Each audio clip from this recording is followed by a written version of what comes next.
એ 13 વર્ષની ગર્ભવતી બાળકીનો ગર્ભપાત કરતાં મારું હૃદય નબળું પડી ગયું હતું. તેની પર કોઈએ અત્યાચાર કર્યો હતો અને તેની ચીસોથી મારો શ્વાસ રૂંધાઈ ગયો હતો. જ્યારે મેં તેને પૂછ્યું કે આ અત્યાચાર કોણે કર્યો ત્યારે તે કશું બોલી નહીં, પણ તેના ઘરવાળાએ કહ્યું કે આ બાળકી જન્મથી જ ગાંડી છે અને કંઈ જાણતી નથી, બસ તમે તમારું કામ કરો. પરંતુ જતી વખતે તે બાળકીએ છુપાઈને મારા બેગમાં એક કવર મૂકી દીધું અને કહ્યું કે ઘરે જઈને જોજો. મેં ઘરે જઈને બેગમાંથી તે કવર કાઢીને જોયું તો મારું કાળજું મોંમાં આવી ગયું અને મારું આખું શરીર ધ્રુજવા લાગ્યું, જાણે કોઈએ પગ નીચેથી જમીન ખેંચી લીધી હોય. મને થોડા પૈસા જોઈએ છે, વિનોદે માથું ઝુકાવીને ધીમા અવાજે કહ્યું. તો હું ચોંકીને તેની તરફ જોવા લાગી. તેના અંદાજમાં સંકોચની સાથે એક વિચિત્ર ગભરાટ પણ હતો, જાણે તે કંઈક છુપાવવાનો પ્રયત્ન કરી રહ્યો હોય. ગયા અઠવાડિયે જ તેણે મારી પાસે 5000 રૂપિયા માંગ્યા હતા અને મેં કેટલી મુશ્કેલીથી મારી જરૂરિયાતો પૂરી કર્યા વિના તેને તે પૈસા આપ્યા હતા. મારા માટે આટલા પૈસા આપવા કેટલા મુશ્કેલ હતા તે હું જ જાણતી હતી, પરંતુ વિનોદની જરૂરિયાત સામે મારી મજબૂરીને શાંત કરાવી દેવી મારી પ્રકૃતિ બની ગઈ હતી. હજી તો મારો પગાર પણ આવ્યો ન હતો અને જે થોડા ઘણા પૈસા મારી પાસે હતા તે પણ ઘરના ખર્ચા માટે બચાવીને રાખ્યા હતા. વિનોદે પૈસા માંગતા મને બેચેની થવા લાગી હતી. એક તરફ તેની જરૂરિયાતનો ખ્યાલ હતો, પણ બીજી તરફ મારું પર્સ ખાલી હતું. તેને ઇનકાર કરવો મારા હાથમાં નહોતું, પણ હવે મારી પાસે આપવા માટે કશું હતું પણ નહીં. બધું બરાબર તો છે ને? મેં મારા શકને છુપાવતા પૂછ્યું. મારા અવાજમાં હંમેશની જેમ એક વિચિત્ર જિજ્ઞાસા હતી, પણ તેણે તરત જ નજર ચુરાવી લીધી. હા, બસ એમ જ માંગુ છું. તેનો આ જવાબ મારા દિલમાં બીજા ઘણા સવાલો છોડી ગયો. જો તારી પાસે નથી તો કોઈ વાંધો નહીં. તે અચાનક ઊભો થઈ ગયો, જાણે તેના શબ્દો પાછા લેવા માંગતો હોય. હું ક્યાંક બીજેથી તપાસ કરી લઈશ. આ કહેતા તેણે દરવાજા તરફ પગલાં ભર્યા. હું દિલથી ઈચ્છતી હતી કે તેને રોકી લઉં, તેને પૂછું કે આખરે તે કઈ મુશ્કેલીમાં છે, પરંતુ મારી પાસે તેને રોકવાનું કોઈ સ્પષ્ટ કારણ ન હતું. મારા હોઠ શાંત રહ્યા, દિલ સવાલોથી ભરેલું રહ્યું, અને તે ઝડપી પગલે દરવાજામાંથી બહાર નીકળી ગયો. હું બસ તેની પીઠ જોતી રહી. મારું નામ સિમરન છે. હું એક સરકારી હોસ્પિટલમાં કર્મચારી છું. આખો દિવસ દર્દીઓના અવાજો, દવાઓની દુર્ગંધ અને વોર્ડમાં આવતી જતી શ્વાસોની અનિયમિત તાલ મારા રૂટીનનો ભાગ બની ગઈ હતી. સફેદ કપડામાં સજેલી આંખો અને ક્યારેક ક્યારેક શાંતિથી વહેતું કોઈ આંસુ, આ બધું મારા માટે હવે અજાણ્યું ન હતું. હોસ્પિટલનું વાતાવરણ માણસને જેટલું મજબૂત બનાવે છે તેટલું જ અંદરથી પોલું પણ કરી દે છે. કદાચ હું પણ અંદરથી પોલું થતી જતી હતી. હું વોર્ડ નંબર 4માં ડ્યુટી આપતી હતી. આ એ જગ્યા હતી જ્યાં હાસ્ય ઘણીવાર રાતની શાંતિમાં બદલાઈ જતું હતું. ત્યાં જ મારી મુલાકાત એવા ચહેરાઓથી થતી હતી જેમની આંખોમાં જિંદગીની જ્યોત બુજાતી નજર આવતી હતી, અને કેટલાક ચહેરાઓ પર એવા સવાલો હતા જેના જવાબો કદાચ મૃત્યુ પાસે પણ ન હતા. હું તે બધામાં એક સાધારણ પાત્ર હતી, ન વધારે ખાસ, ન બહુ સામાન્ય, પણ મારા દિલની અંદર તે બધું જ જમા થતું જતું હતું જે હું ક્યારેય કોઈને કહી શકી ન હતી. દર્દીઓ આવતા, કેટલાક સાજા થઈને જતા રહેતા અને કેટલાક ક્યારેય પાછા ન જઈ શકતા. મને તેમના ચહેરાના ભાવ યાદ રહેતા. ઘણીવાર દિલ થતું કે કોઈ પાસે બેસીને તેનું દુઃખ સાંભળું, પણ સમય ક્યાં હતો. ક્યારેક ડૉક્ટરનો અવાજ આવતો, ક્યારેક દવા આપવાનો સમય થઈ જતો, તો ક્યારેક કોઈ દર્દીની હાલત બગડી જતી. આખો દિવસ એક દોડમાં પસાર થતો હતો. હોસ્પિટલની નોકરી મુશ્કેલ જરૂર હતી, પણ મારા માટે આ જ એક સહારો હતી. ઘરના સંજોગો કંઈક એવા હતા કે નોકરી છોડવાનો વિચાર પણ કરી શકતી ન હતી. હું મારા ઘરનો એકમાત્ર સહારો હતી. એક વૃદ્ધ માં, 2 નાદાન બહેનો અને એ તે નાનકડું ઘર જે છત પરથી ટપકતું પાડી પણ ઘણીવાર દિલની હાલતની તસવીર બની જતું હતું. અમ્માની કમર દિવસેને દિવસે ઝૂકતે જતી હતી અને નાની બહેનોની આંખોમાં એક અજાણી માસૂમિયત હતી જે મને દરરોજ કંઈક ને કંઈક કરવા મજબૂર કરતી હતી. જિંદગી દિવસોમાં નહીં, જવાબદારીઓમાં પસાર થતી હતી. જિંદગીમાં કશું જ પણ ખુશહાલ ન હતું, સિવાય વિનોદના. વિનોદ અમારા મોહલ્લામાં જ રહેનારો એક સામાન્ય યુવાન હતો. ન તે ધનવાન હતો કે ન તેમાં કોઈ ખાસ આવડત હતી, પણ તેની હાજરીમાં એક વિચિત્ર શાંતિ હતી. જ્યારે તે પાસે હોય ત્યારે થોડીવાર માટે એવું લાગતું કે બધા બોજ હળવા થઈ ગયા છે. તેની અમ્મા અને મારી માં પાક્કી સહેલીઓ હતી. અમ્મા ઘણીવાર ઘરના કામ તેનાથી જ કરાવી લેતી હતી, અને તે પણ ચૂપચાપ અમ્માનો દરેક હુકમ શાંતિથી નિભાવી દેતો હતો. પિતાના અવસાન પર પણ તેણે અમારો ખૂબ સાથ આપ્યો હતો, કારણ કે અમારા ઘરમાં કોઈ પુરુષ ન હતો, અને ગરીબીને કારણે અમારા સંબંધીઓ અમને એમ જ મોં નહોતા લગાવતા. એવામાં વિનોદ અને તેની માએ ખરાબ સંજોગોમાં અમારો જે રીતે સાથ આપ્યો હતો તે મહેરબાનીથી ઓછો ન હતો. આમ તો મેં ક્યારેય ખુલીને તેનાથી કોઈ અપેક્ષા રાખી ન હતી, પણ દિલના કોઈ ખૂણે તેની તરફથી એક સહારો મહેસૂસ થતો હતો. કદાચ એટલે કે તે બાકી દુનિયાથી કંઈક અલગ હતો, શાંત, સરાફતથી ભરપૂર અને હદથી વધારે ખ્યાલ રાખનારો. અમારી મુલાકાતો ક્યારેય નક્કી નહોતી થતી, પણ દરેક વખતે અચાનક મુલાકાત થઈને પણ પૂરી લાગતી હતી. ક્યારેક તે બજારમાં શાકભાજી લેતો દેખાઈ જતો હતો, તો ક્યારેક મંદિરની બહાર કોઈ વૃદ્ધને સહારો આપતો હતો, તો ક્યારેક એમ જ રસ્તામાં હસતા હસતા પસાર થઈ જતો હતો.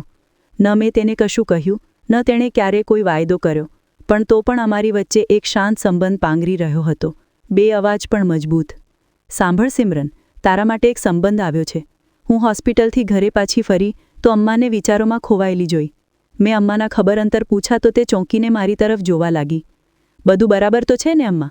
કયા વિચારોમાં ખોવાયેલી છે? હું પોતે ઘણી થાકેલી હતી, છતાં અમ્માના હાલ પૂછા વિના રહી ના શકી. હા, બધું બરાબર છે.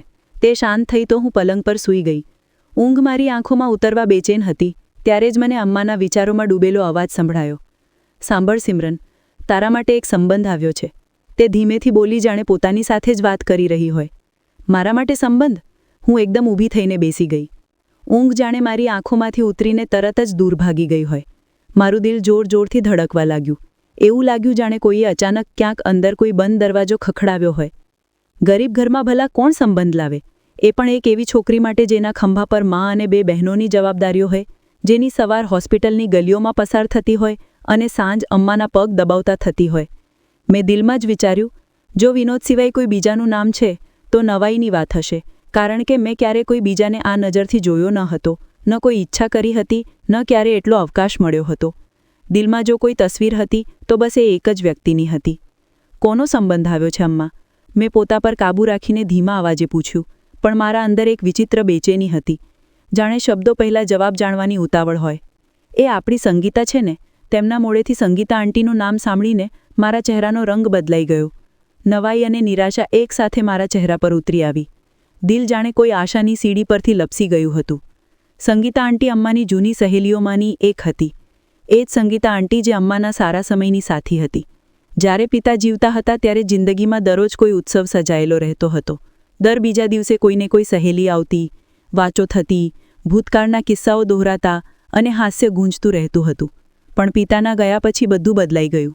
એ હાસ્ય, એ રોનક, બધું સમયની ધૂળમાં દબાઈ ગયું. એક એક કરીને બધી સહેલીઓ દૂર થતી ગઈ, જાણે અમ્માનું દુઃખ અને ભારે પરેશાની જોવાની કોઈમાં હિંમત ન રહી હોય. બસ વિનોદની માં સંતોષી આંટી જ રહી ગઈ હતી, જે હજી પણ અમ્માના ખબર લેવા આવી જતી હતી, અને જો તે પોતે ના આવી શકતી તો વિનોદને જરૂર મોકલી દેતી હતી. કદાચ કારણ એ જ હતું કે તેમના સંજોગો પણ અમારા જેવા જ હતા. અમ્માની સહેલીઓમાં મને સંગીતા આંટી સૌથી ખરાબ લાગતી હતી. તેમની નજરોમાં હંમેશા એક તપાસ રહેતી હતી. તે મને ઉપરથી નીચે સુધી એવી રીતે જોતી જાણે હું કોઈ સામાન હોઉં. વાળની લંબાઈથી લઈને રંગત સુધી દરેક વસ્તુ પર તેમનો અભિપ્રાય જરૂર રહેતો. ક્યારેક કહેતી, તારો રંગ તો શામળો જ પડતો જાય છે. ક્યારેક કહેતી, તારા વાળ તો બહુ પાતળા છે, લાંબા તો છે પણ ઉંદરની પૂંછડી જેવા. આવા વાળને તો સંભાળવા માટે સવાર સાંજ તેલ લગાવવું પડે. મને તેમના આ વાક્યો હંમેશા યાદ રહેતા. હું અંદરને અંદર ગુસ્સે થઈને રહી જતી. મારી જિંદગીમાં ક્યાં એટલો સમય હતો કે હું અરીસાની સામે ઊભી રહીને વાળ પર તેલ ચોળતી ફરતી. મારા હાથમાં હંમેશા રાશનની થેલી કે દવાઓની કાપડી હોય. ક્યારેક બહેનોની કિતાબો તો ક્યારેક અમ્માની દવાઓ. મારી જિંદગીમાં પોતાના માટે ફુરસદની એક પળ પણ ક્યાંય ન હતી. સંગીતા આંટી કેમ અમ્મા? મેં મૂંઝવણભર્યા લહેજામાં પૂછ્યું. હા, તે પોતાના દીકરા માટે તારો સંબંધ લાવી છે. અમ્મા ધીમેથી બોલી તો હું ચોંકી ગઈ. અમ્માની વાત કરવાની રીતમાં ન તો કોઈ જોશ હતો, ન કોઈ ખુશી. અમ્મા, તે કેમ સંબંધ લઈને આવી છે અમારે અહીંયા? ભલા તેને તો હું એમ જ સારી નથી લાગતી? મારામાં 1000 ખામીઓ કાઢે છે તે.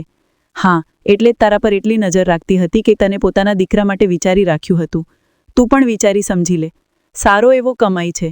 તેણે ગ્રેજ્યુએટ પણ કરી રાખ્યું છે. સુલઝેલો, શરીફ છોકરો છે. અમ્માની વાત સાંભળીને હું ચોંકી ગઈ. ભલા લગ્ન માટે આ બધી વસ્તુની જરૂર થોડી હોય છે. જે દિલને સારું લાગે તેને અપનાવવો જોઈએ. મેં દિલમાં જ વિચારીને રહી ગઈ. અમ્મા, તું ના પાડી દે. મારે નથી કરવા સંગીતા આંટીના દીકરા સાથે લગ્ન. તે સંગીતા આંટી મને પોતે જ સારી નથી લાગતી. મેં ઇનકાર કરવાનું બીજું શું બહાનું બનાવતી? લોજી, તેમની વાતો તો સાંભળી લો. અમ્મા ખડખડાટ હસવા લાગી. તારે લગ્ન સંગીતા સાથે કરવાના છે કે તેના દીકરા સાથે? અમ્માનું હાસ્ય સાંભળીને મારું દિલ વધારી સળગી ગયું. અમ્મા ન જાણે વિનોદ વિશે કેમ નથી વિચારી રહી. જુઓ અમ્મા, હું વિદાય થઈને જતી રહીશ તો તારા ઘરનો ખર્ચો કોણ ઉઠાવશે? હું એકવાર ફરીથી ઊભી થઈને બેઠી. આ પહેલાં કે અમ્મા સંબંધને લઈને ગંભીર થઈ જાય, મારે અમ્માનું દિમાગ કોઈ બીજી તરફ લગાવવાનું હતું. મારી વાત સાંભળીને અમ્માનો ખેરો બુઝાઈ ગયો, એટલે કે તીર સાચા નિશાન પર લાગી ગયું હતું. પછીની વાત પછી જોઈશું. માત્ર તારી કમાણી ખાવા માટે હું તને આખી જિંદગી બેસાડીને તો ન રાખી શકું ને? અમ્મા ધીમેથી બોલી અને પોતાનું સામાન સમેટીને બહારની તરફ ચાલી દીધી. અરે અમ્મા, મારી વાત તો સાંભળ. મેં જલ્દીથી અમ્માનો હાથ પકડીને તેમને બેસાડ્યા. જુઓ અમ્મા, હું લગ્ન જરૂર કરીશ, પણ અત્યારે ક્યાં? મારી ઉંમર હજી એટલી પણ નથી. આટલી જલ્દી શું છે લગ્ન કરવાની? મારા અવાજમાં જીદ પણ હતી અને દલીલ પણ. અને સંગીતા આંટીને તો તું સારી રીતે જાણે છે. તેમની નજર મારા પર નહીં, મારી સેલરી પર છે. તે ઈચ્છે છે કે હું તેમની વહુ બનવાની સાથે તેમની કમાણીનો એક સ્ત્રોત પણ બની જાઉં. જો મારે સાસરે જઈને બીજાઓને પાળવાના છે, તો કેમ ના હું મારી મા અને બહેનોને જ સાચવતી રહું? હું અમ્માને એક નવો રસ્તો બતાવવાનો પ્રયત્ન કરી રહી હતી. તે થોડીવાર માટે ચોંકી ગઈ. પછી આંખો સંકોચીને મને ધ્યાનથી જોવા લાગી. અને જો સંગીતા આંટીને તારાથી સગપણ જોડવાની આટલી જ ઈચ્છા છે, તો પછી તે નિશા વિશે કેમ નથી વિચારતી? તે મારાથી થોડા વર્ષ તો નાની જ છે. તું તેમને કહી દે કે જો સંબંધ જોઈએ તો નિશાનો માંગી લે. મેં દિલની વાત અમ્માની સામે રાખી દીધી. મારો અંદાજ સખ્ત ન હતો, બસ સચ્ચાઈ પર બનેલો હતો. અમ્મા થોડી પળો માટે શાંત રહી, પછી હથેળી મોં પર રાખીને ઊંડા વિચારમાં ડૂબી ગઈ. હા, આ તો મેં વિચાર્યું જ નહીં. તેમના અવાજમાં નરમાઈ હતી, જાણે અંદરથી તે પણ થોડી નિશ્ચિંત થઈ ગઈ હોય.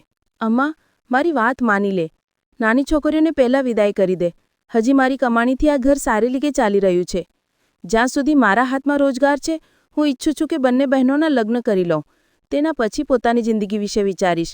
અને હા, જ્યારે લગ્ન કરીશ તો કોઈ એવા માણસ સાથે કરીશ જે તને સાથે રાખવા તૈયાર હોય, અથવા પછી ઓછામાં ઓછું મને આ પરવાનગી તો આપી દે કે હું મારી કમાણી મારા ઘરવાળા ઉપર ખર્ચ કરી શકું. હું સંગીતા આંટી જેવી સ્વાર્થી સ્ત્રીના દીકરા સાથે લગ્ન નથી કરી શકતી. મારી વાતમાં દમ હતો અને સચ્ચાઈમાં પણ વજન હતું. અમ્માએ થોડીવાર પછી ધીમેથી માથું હલાવી દીધું. તું ઠીક કહી રહી છે. એમ પણ હજી તારી ઉંમર એટલી પણ નથી થઈ. પેલા બહેનોને જ વિદાય કરી દઈએ. અમ્મા માની ગઈ. કદાચ તેમના દિલમાં પણ તે જ સવાલ હતો જે મારા હોઠો સુધી આવ્યો હતો. કદાચ તે પણ ડરી રહી હતી કે મારા ગયા પછી આ ઘર કેવી રીતે ચાલશે. અમ્માને મનાવવું કંઈ મુશ્કેલ સાબિત નહોતું થયું. હું શાંતિથી સૂઈ ગઈ હતી. વિનોદ સિવાય હું કોઈ બીજા વિશે વિચારી પણ નહોતી શકતી. વિનોદને હોસ્પિટલની નોકરી પર મેં જ લગાડ્યો હતો, સંતોષી આંટીના કહેવા પર, અને થોડું પોતાના દિલના હાથે મજબૂર થઈને. તે નોકરી વધારે મોટી તો નહોતી, પગાર પણ મર્યાદિત જ હતો, કારણ કે ના તો તે વધારે ભણેલો હતો અને ના તેની પાસે કોઈ ખાસ અનુભવ હતો. પણ મને આ આશા હતી કે જો તે મહેનત કરે, પૂરી ઈમાનદારી સાથે પોતાની ડ્યુટી નિભાવે, તો સમયની સાથે તેનો પગાર પણ વધી શકે છે અને સાથે ઇજ્જત પણ. પરંતુ ધીમે ધીમે મને એવું મહેસૂસ થવા લાગ્યું કે વિનોદ માત્ર નોકરી નિભાવવા માટે આવતો હતો, દિલથી કરવા માટે નહીં. તે મોટાભાગનો સમય માત્ર ડ્યુટી પૂરી થવાની રાહ જ જોતો રહેતો હતો.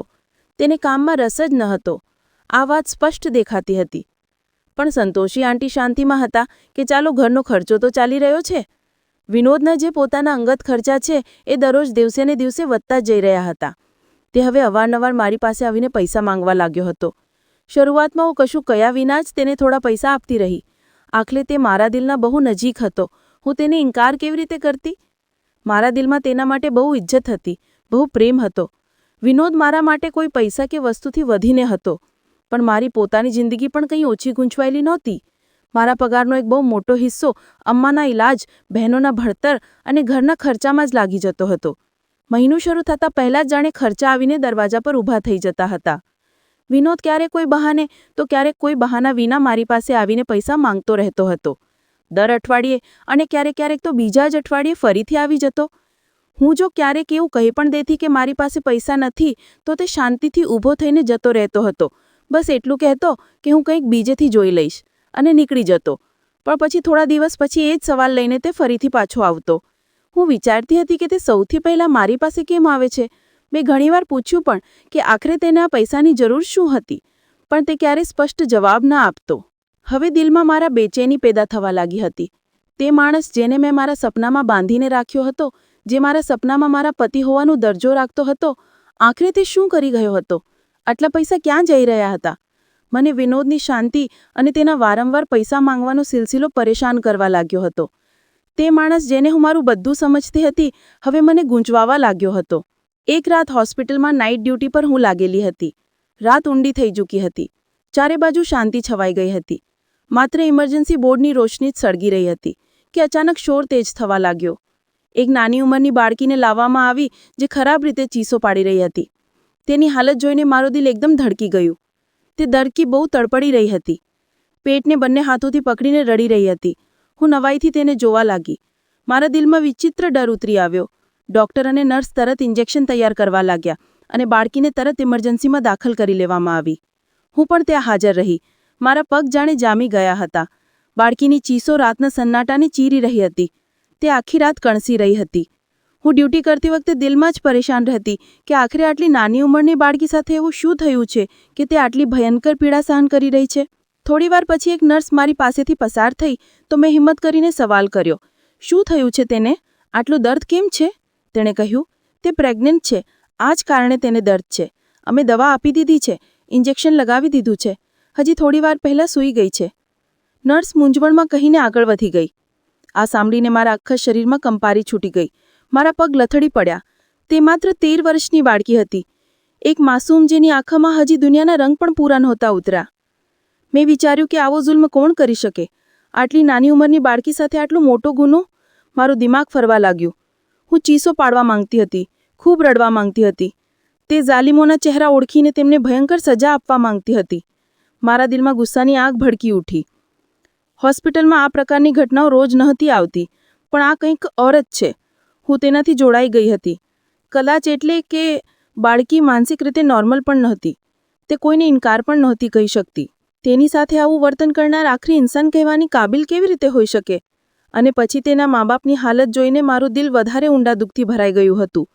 તે ગમગીન, પથ્થર જેવા ચહેરા લઈને ખૂણામાં બેઠા હતા. પહેલાંથી જ એક માનસિક રૂપથી લાચાર બાળકની પરવરિશ તેમના પર માત્ર બોજ નહીં, પણ એક મોટી પરીક્ષા હતી. હવે આ સદમો તેમની હિંમત તોડી ચૂક્યો હતો. મેં તેમના ચહેરા પર માત્ર ગમ જ જોયું. મારી આત્મા જખમી થઈ ગઈ. એક બાળકીએ મારી આંખો સામે આખા સમાજનો ચહેરો બેનકાબ કરી દીધો. થોડા દિવસોમાં તેની હાલત થોડી સારી થવા લાગી હતી. તે માનસિક રીતે મજબૂર હોવાને કારણે પલંગ પર જ રહેતી અને હોસ્પિટલના વોર્ડમાં કોઈ હેતુ વિના આમતેમ ફરતી રહેતી હતી. ક્યારેક તે કોઈની પાસે જઈને બેસી જતી તો ક્યારેક કોઈ વોર્ડમાં દાખલ થઈ જતી અને ક્યારેક એમ જ હસતી રહેતી જાણે કે કશું થયું જ ન હોય. તે ઘણીવાર મારા રૂમમાં પણ આવી ચૂકી હતી. એક દિવસ જ્યારે હું ફાઇલોમાં વ્યસ્ત હતી તે ચૂપચાપ અંદર આવી. મેં તેને જોઈ અને કહ્યું, બેસી જા, હું તારા માટે પાણી લઈને આવું. મેં પાસે રાખેલા ગ્લાસમાં પાણી ભરીને તેને આપી આવી. તેણે શાંતિથી પાણી પીવાનું શરૂ કર્યું. તે રોજની સરખામણીએ વધારે શાંત લાગી રહી હતી. તેના ચહેરા પર એક વિચિત્ર ગંભીરતા હતી, જાણે કે તે કંઈક કહેવા માંગતી હોય પણ શબ્દો જ ન મળી રહ્યા હોય. મારા દિલમાં વારંવાર આ સવાલ ઉઠી રહ્યો હતો કે આખરે તેની સાથે આ જુલ્મ કોણે કર્યો? મેં સમજ્યું કે આ બધું તેના કોઈ નજીકના વ્યક્તિએ કર્યો હશે, કોઈ સંબંધી કે પછી કોઈ ઓળખીતો જે તેને જાણતો હોય. મેં ઘણીવાર તેનાથી વાત પૂછવાનો પ્રયત્ન કર્યો, પણ તે યા તો શાંત રહેતી યા તો વાત બદલી દેતી. દિવસભર જ્યારે તે પાણી પી ચૂકી હતી તો અચાનક બોલી કે જો હું તેને જણાવી દઉં કે આ બધું કોણે કર્યું છે તો તું પરેશાન થઈ જઈશ. મેં ચોંકીને તેને ધ્યાનથી જોવા લાગી. તે પોતાના અંદાજમાં સતત બોલતી રહી. હું કંઈ બોલી ન શકી. તેના અવાજમાં એ દર્દ છુપાયેલું હતું જે બાળકને સહન ન કરવું જોઈતું હતું. તે બોલી કે જે પણ મારી સાથે આ કરી ચૂક્યો છે તે તારી સાથે પણ એ જ કરશે. આ સાંભળીને મારા દિલમાં ખળભળાટ થયો. મેં તેને મજબૂત લહેજામાં જવાબ આપ્યો કે જો તું મને જણાવી દઈશ તો હું શાંત નહીં બેસું. હું તેને છોડીશ નહીં. હું નબળી નથી.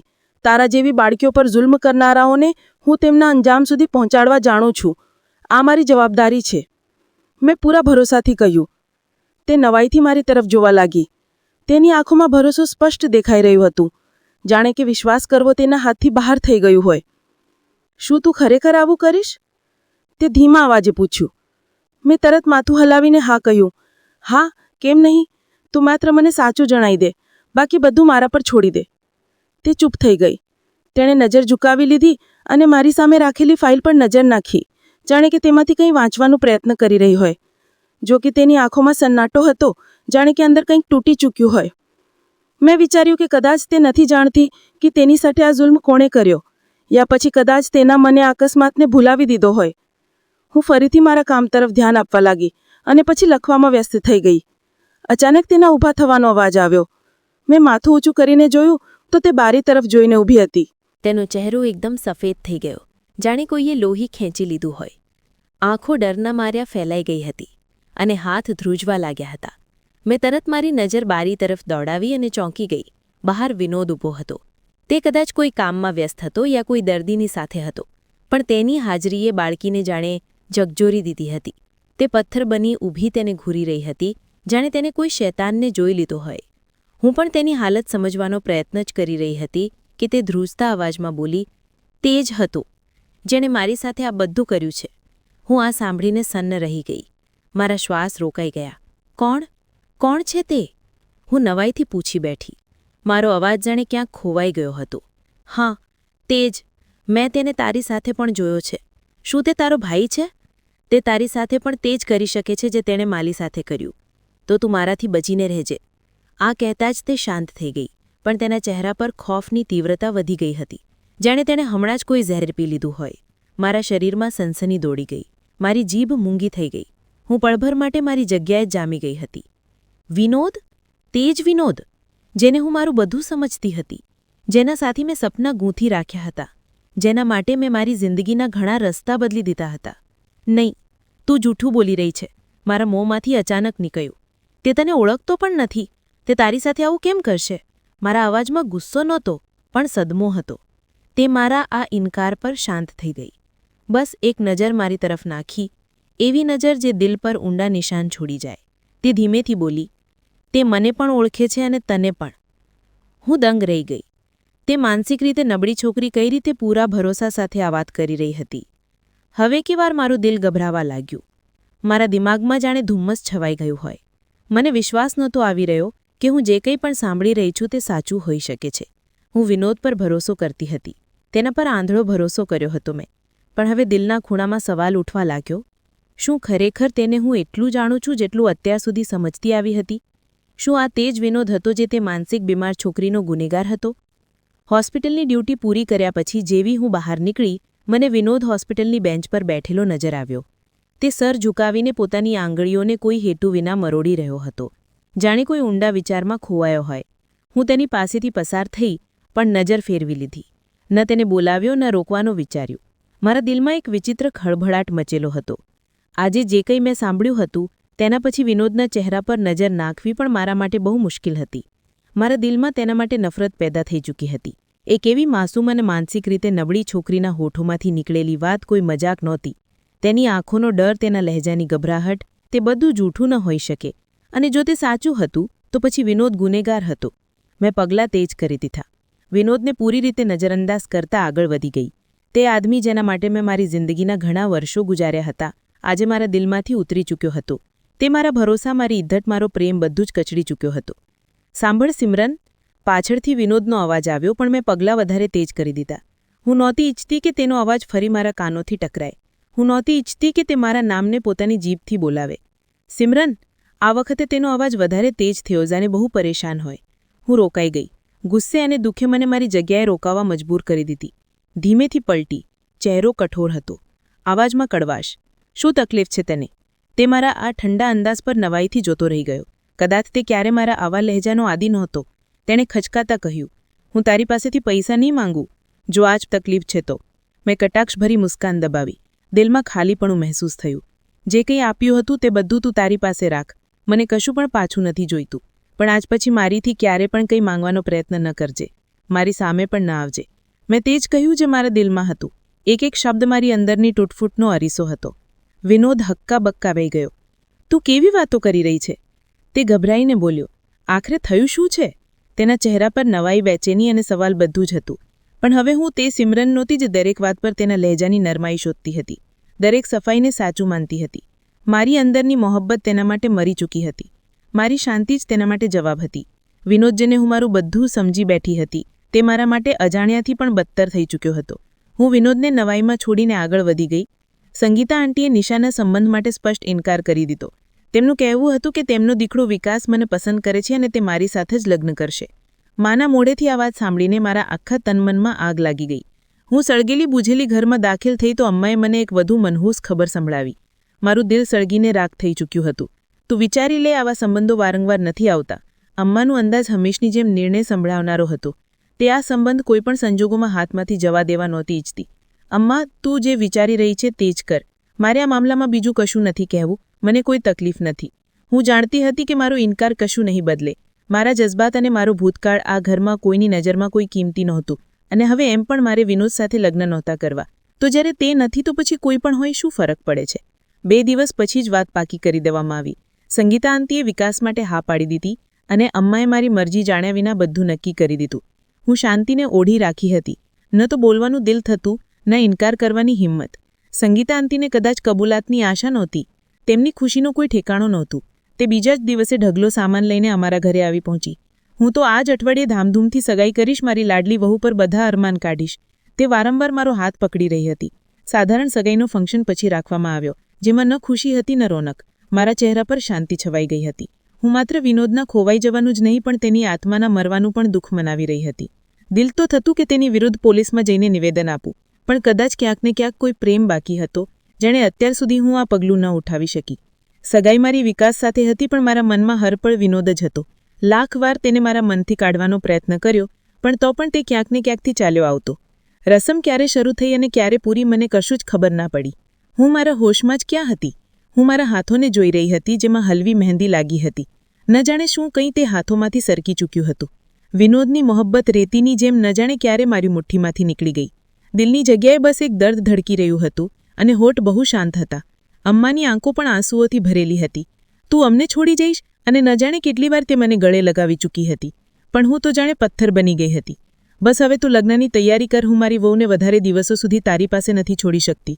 વિકાસની માં જતાં જતાં આ જ વાત દોહરાવતી રહી અને મારું દિલ બેસતું જ જતું હતું. ઊંઘ મારી આંખોથી કોસો દૂર હતી.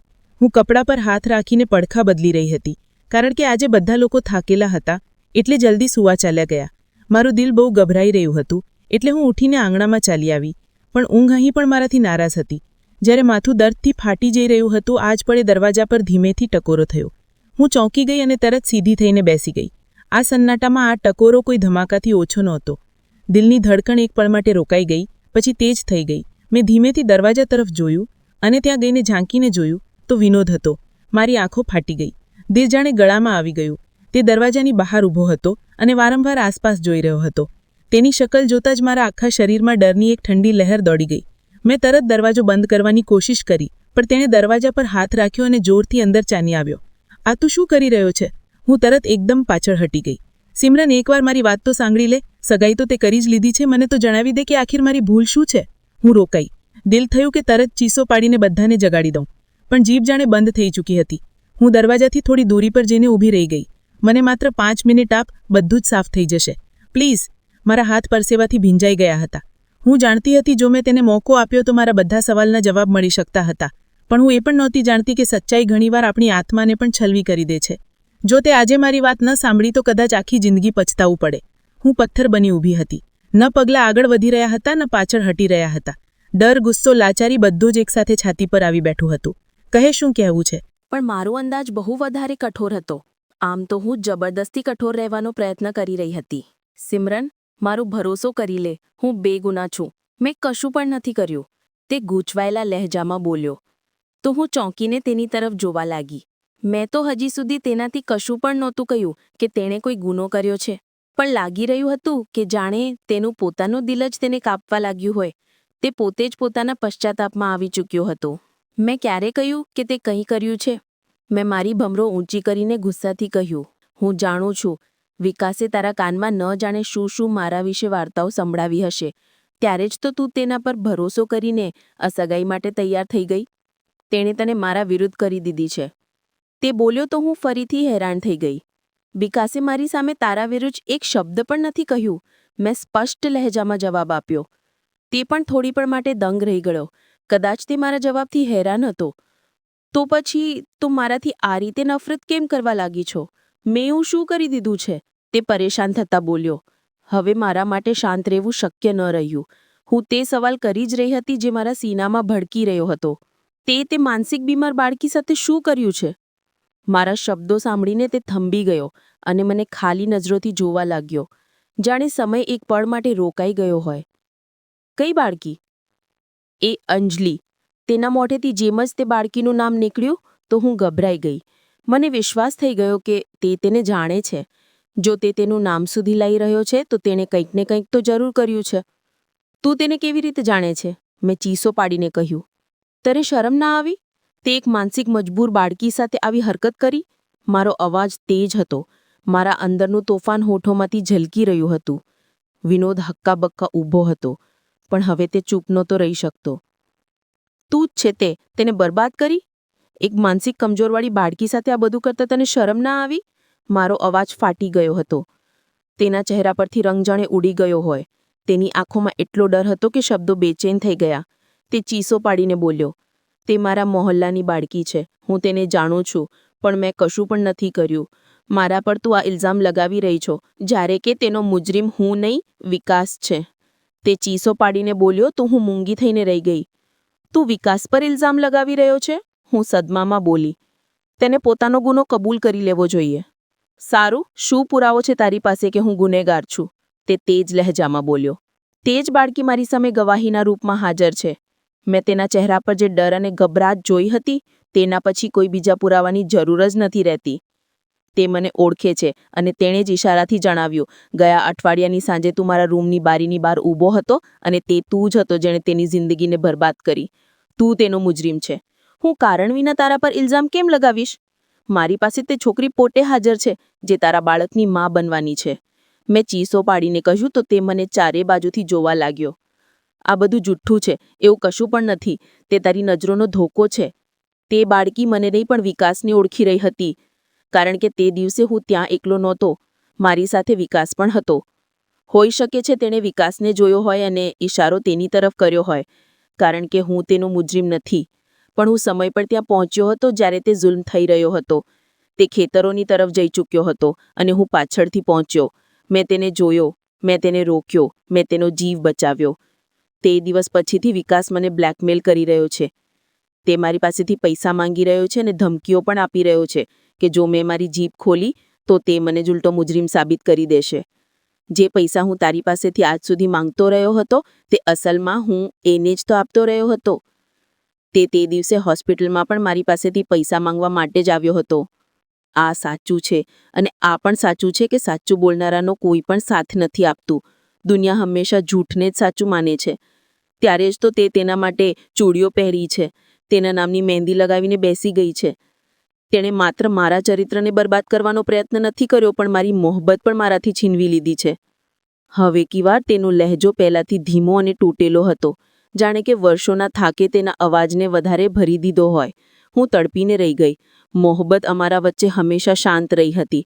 ન તેણે ક્યારે કબૂલાત કરી હતી, ન મેં ક્યારે જીભથી કશું કહ્યું હતું.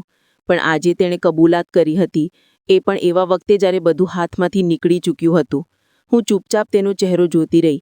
મારી આંખોમાં ઘણા સવાલ હતા, જેના જવાબ મને હજી સુધી ક્યાંય પણ નહોતા મળ્યા. તે બોલ્યો, આ જ સાચું છે સિમરન.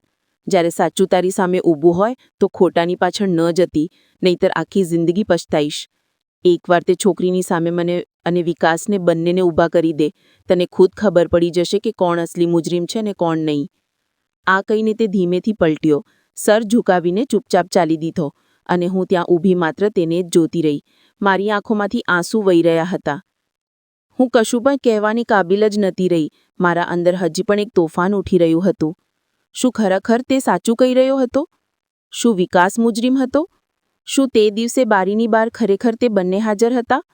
હું ઢીલા પગલે પાછી પલટી તો મને પાછળથી કોઈની હાજરીનો અહેસાસ થયો.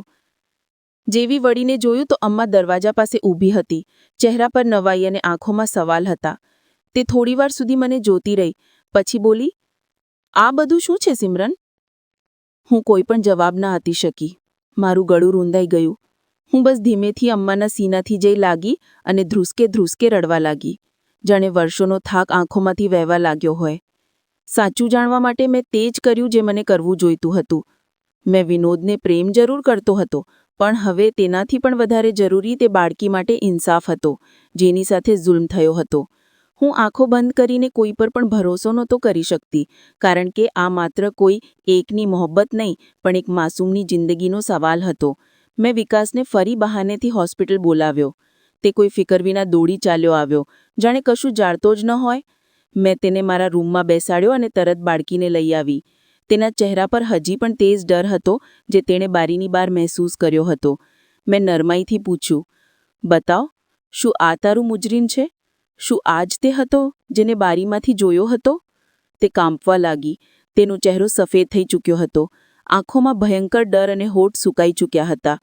વિકાસનો ચહેરાનો રંગ પણ તેને જોતા જ ઉડી ગયો હતો અને તે એકદમ બોલ્યો, "આ તું શું કરી રહી છે સિમરન? આવો ઇલ્ઝામ મારા પર?" મેં હાથ ઊંચો કરીને તેને શાંત રહેવાનો ઈશારો કર્યો અને ફરી બાળકીને કહ્યું, "હિંમત કરીને બોલ. સાચું શું છે?" તે રડતા જોરથી બોલી, "હા, આ જ છે, આ જ છે, આ જ છે. આ જ તે હતો જે બારીની બહાર ઊભો હતો. તે જેણે મારી સાથે તે બધું કર્યું." મેં તરત જ તેને મારા સીનાથી લગાવી લીધો અને વિકાસ તરફ વળી. તું ભાગવાનો પ્રયત્ન પણ ન કરતી, પણ તે દરવાજા તરફ લપક્યો તો મેં જોરથી ધક્કો આપીને પાછો ખુરશી પર ગિરાવી દીધો. તે પડી ગયો તો બાકી સ્ટાફ પણ રૂમમાં દોડતો આવ્યો. "તેને પકડી લો અને પોલીસના હવાલે કરો. આ બાળકીનો મુજરીમ છે," મેં પ્રબળ અવાજમાં કહ્યું અને અંજલિને પોતાની સાથે પાછળ લઈ લીધી, જેથી તે ડરના માર્યા ફરીથી બેહોશ ન થઈ જાય. "આ જ છે," તે રડતી રહી. પછી બોલી, "આ જ છે ને તમારા ભાઈનો દોસ્ત?" આ સાંભળીને હું હેરાન થઈ ગઈ. તે વિનોદને મારો ભાઈ સમજી રહી હતી. કદાચ તેણે અમને એક સાથે જોયા અને પછી વિનોદ સાથે વિકાસને પણ જોયો હતો. નહીં, આ મારું કશું જ નથી લાગતું. મારો તેનાથી કોઈ સંબંધ નથી. જો સંબંધ છે તો માત્ર એક દુશ્મનીનો સંબંધ છે. હું તેને સહેલાવતી રહી અને દિલમાં એક શાંતિ ઉતરવા લાગી કે હું એક માસૂમનો અવાજ બનીને સાચું સામે લાવી શકી. પોલીસે પછી વિકાસને જલ્દી ગિરફ્તાર કરી લીધું અને પછી તપાસ પડતાલમાં આ સાબિત થઈ ગયું કે તે જ અસલી મુજરીમ હતો. તેની વિરુદ્ધ પુરાવા એટલા સ્પષ્ટ હતા કે ઇનકારની કોઈ ગુંજાઈશ બાકી નહોતી રહી ગઈ. મારી આત્માને શાંતિ મળી કે તે બિચારી બાળકીને ઇન્સાફ મળી ગયો હતો. હું વિનોદની સામે શર્મિંદા જરૂર હતી, પણ તેણે મારા દિલની મૂંઝવણ અને મજબૂરીને સમજી અને કોઈપણ ફરિયાદ વિના મને માફ કરી દીધો. તેના અંદાજમાં તે જ નરમાઈ અને પ્રેમ હતો જે પહેલા દિવસથી હતો. કદાચ આ સચ્ચાઈએ મને તેનાથી વધારે પણ નજીક કરી દીધી હતી. આ આખી સ્થિતિનો માત્ર એટલો ફાયદો થયો કે તેણે મને પોતાની મોહબ્બતની કબૂલાત કરી દીધી હતી. અમ્માએ પણ સાચું જાણ્યા પછી તરત જ વિકાસથી મારી સગાઈ પૂરી કરી દીધી. વિકાસની મા અલગ શર્મિંદા હતા કે તેમના દીકરાએ કોઈ માસૂમ સાથે આટલો ભયંકર જુલ્મ કર્યો હતો. સંતોષી આંટી આગલા જ અઠવાડિયે વિનોદનો સંબંધ લઈને આવી. તે સગાઈ કરવામાં બહુ જલ્દી કરી દીધી. હું તો ક્યારની વિચારીને બેઠી હતી કે સિમરનને જ પોતાની વહુ બનાવીશ. તેમણે હસતા કહ્યું. અમ્માએ સંતોષી આંટીથી હસતા કહી દીધું, "હવે કી વાર સગાઈ નહીં, બસ સીધી લગ્ન જ થશે." બધું જ જાણી ફરીથી ઠીક થઈ ગયું હતું. વિનોદનો સાથ, અમ્માની રજામંદી અને અંજલિ જેવી માસૂમ જાનને ઇન્સાફ મળ્યો.